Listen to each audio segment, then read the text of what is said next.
Sige. So, ayan po. Hello po, ma'am. Ayan na po. Magandang umaga po sa inyo. Ako po si Ginang Ana Maria Ali Agaton, asawa po nung namatay na chairman dito po. Ako po ngayon ay tumatakbo sa posisyon na pagka-chairman. Sa akin po, gusto ko po lang i-continue yung legacy ng mister ko na maraming nagbago nung siya yung umupo. Kahit papano, may changes na nangyari. Ngayon, ang sa akin, kung sakali ako po ang papalarin, hindi ko naman po inaano, syempre. Ako po yung nakadalawang takbo na, pero hindi din pinalad. Mas maswerte yung asawa ko dahil siya, hindi tiga dito, siya yung pinalad. Pero sa ngayon, ang mga tao kasi, sila yung nagsabi sa akin na takbuhan mo, Ate Ani. So ako naman, napilitan kasi, ang sa akin lang, kung ano pa yung hindi natapos ng mister ko na mga, kung ano pa yung pwede natin idugtong na pangangailangan na ng barangay namin at yung mga gusto pa ng mga constituent namin na mabago o ano, yun po yung aking aanuhin ngayon sa programa ko. At siyempre, ang lahat naman gusto kasi pagbabago eh. Opo. Ang tao, hindi naman ano yan, kailangan talagang continuous yung ano mo. Kung ano yung gusto nilang serbisyo, kung mamimit natin at kaya natin ibibigay po natin sa kanila. Kasi, syempre, sila po yung nagala sa atin, sila po yung mga boss natin, sila po yung masusunod. Pero ako po kasi, kumbaga sa ano, magre-revise na lang tayo eh, ng konting mga, may mga nakulangan din sa mga, ano, ng Serbisyo ni chairman. Kung ano yung naging kulang na yun, ako na lang din ang magpupuno para magtuloy-tuloy lang yung serbisyo. So, chairman po ang tatakbuhin niyo? Opo. Okay. Ma'am, tanong ko lang po, ano yung problema na gusto mong solusyonan din sa inyong barangay? Unang-una, yung mga sa kalsadang mga parking. Kasi diyan kami nagkakaproblema. Nag-aaway-away sila sa parking. Okay. Tapos, yung konting linis ng ano, yung sa dito sa pagwawalis sa mga kalsada. Actually kasi itong barangay namin napakaganda.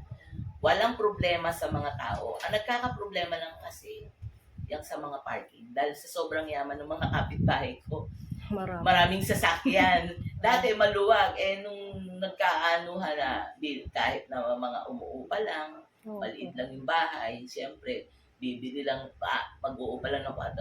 Yun yung ano ng mister ko, kasi yun ang dilema namin palagi sa parking. Reklamuhan. Hindi ka pwedeng mag-parking sa tapat. Hindi ka naman pwedeng mag one-way parking. Kasi kung halimbawa, doon sa kabila ang parking, kami dito, saan kami magpa-park? Hindi papayag yung kapitbahay namin na yung tapat nila, ganun. Yun yung unang-una kong aanuhin. Tsaka yan, yung ilaw, gusto lang nila maliwanag. Street light. Yung street light, okay. At tsaka yung yung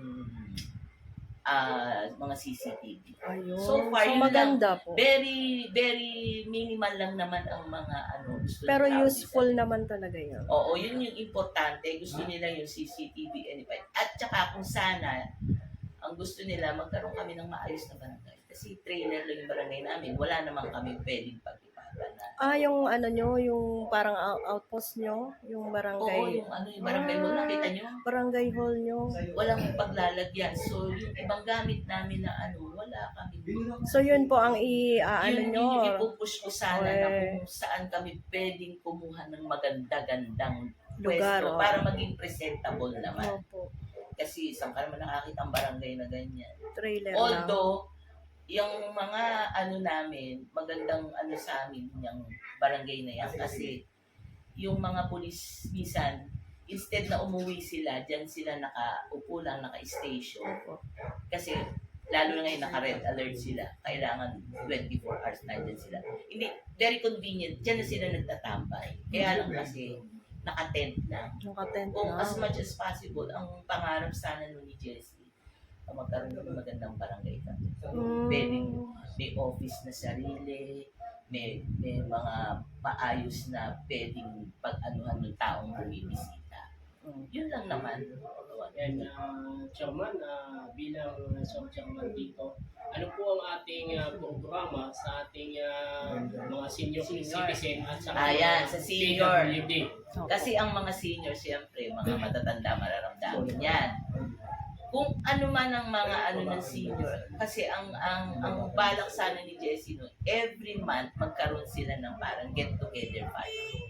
Kasi ang mga senior na yun, wala nang ano yan. Ang balak talaga no ni Jessie, at saka kami noon, nung time ni Jessie, kahit ano, pagka ano yan, sarili niya nagbibigay ng ano yan, ng mga cake. Kung sino yung ano, yung May birthday. birthday, Opo. yung mga ano, yung mga celebrants of the month, nagbibigay yan. Kasi ang senior naman, ano yan eh, masyado lang madamdamin yan pag hindi sila na ano. Pero, ang ano ko dyan, gusto ko magkaroon sila ng get together every month.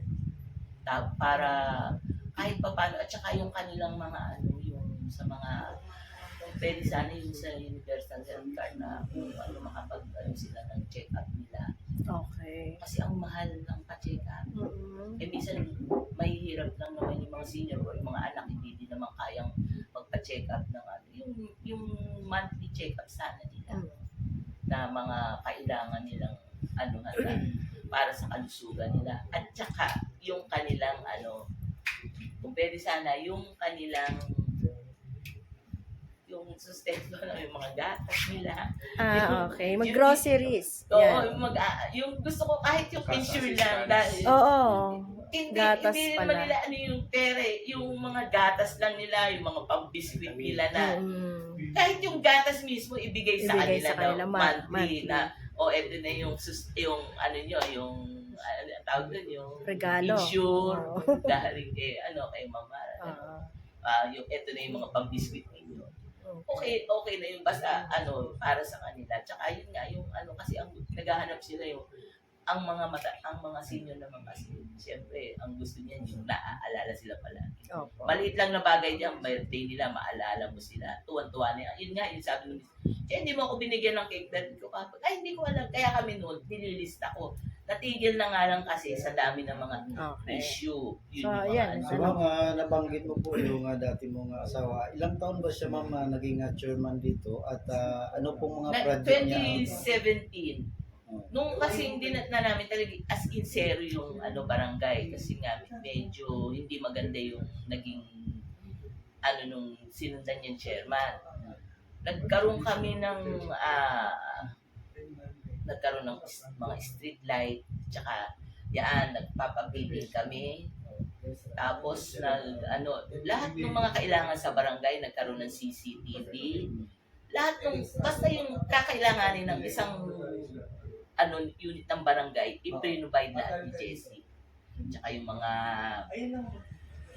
yung mga concern ng mga tao, pagka kung ano yung may assembly kami, yung mga suggestion nila. Siyempre, di ba yung ganito, dito sa ganito, yung mga basura, yung mga asong nagkalat sa paligid, kasi masisela ng mga tao dito, yung mga dumi ng mga aso. Yun yung unang inano ni Jessie, inayos. Kasi medyo nung yung 2017 succession siya and then tumakbo. Pinalad naman hanggang sa ngayon. Nung namatay siya noong June 2. Ngayon lang 2023? Yeah, mamamatay lang yun noong June 2. Okay. Kasi So, colon sorry cancer. po, ma'am. So, ma'am, message nyo na lang po sa inyong constituent. Ako po, si Tita Ani ninyo na humihingi ng tulong sa inyo na kung pwede, na pagbigyan nyo po at i-continue pa natin yung konting ni Jessie na gusto niyang i-ano pa na hindi niya natapos na para maituloy ko. Humihingi po ako sa inyo ng tulong na sana tulungan niyo ako para po matapos po natin yung magandang po naman ni Chairman Agaton. Agikain niya para sa barangay. Hindi na po para sa amin, para na sa po sa barangay. inyong mga kabarangay ko. Sana palarin po ako. God bless po sa inyo. So, pangalan nyo po uli, ma'am, kasi wala kayong tarpaulin. Ako po, pasensya na po kayo. Ako po talaga gusto ko tahimik lang. Ayoko ng kasi ako yung tawag-tawag lang sila. Tita Ani, sino yung mo? Ako po si Ani Agaton. Si Agaton. Tita Ani ang tawag nila po sa akin. alam na po nila yun. Kasi ayaw nila yung masyado yung Maria. Ani Agaton. Salamat po, ma'am. Maraming po salamat sa inyo. Maraming po salamat.